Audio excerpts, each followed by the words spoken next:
సాక్ష్యం ఇస్తున్నారు. తన పేరు ఎస్కే బీబీ, వారిది బొబ్బేపల్లి. తన బిడ్డకి ప్రసవించినప్పుడు బాబు పుట్టాడు. బాబు పుట్టిన తర్వాత ఆ బాబుకి గుండె ఎక్కడో కొట్టుకుంటుంది.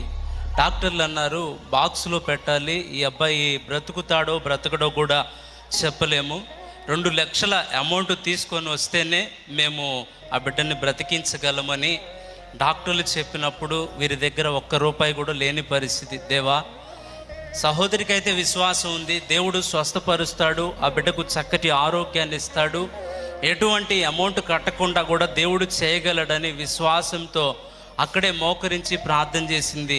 ఏమనంటే 1 రూపాయి కూడా కట్టకుండా ఆ బిడ్డ క్షేమకరంగా బయటికి రావాలి ప్రభు అని సహోదరి విశ్వాసంతో ప్రార్థన చేసింది. తన ప్రార్థన దేవుడు ఆలకించి ఏం చేశాడంటే, డాక్టర్లు 1 రూపాయి కూడా కట్టాల్సిన అవసరం లేదు, ఈ బిడ్డకి మేము వైద్యం అందిస్తామని డాక్టర్లు చెప్పగానే ఎంతో సంతోషించారు.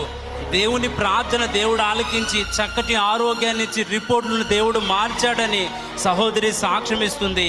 వారి ప్రార్థన దేవుడు ఆలకించి చేసిన గొప్ప కార్యాన్ని బట్టి దేవుని నామమున మహిమ చెల్లిద్దాం. హల్లెలూయా.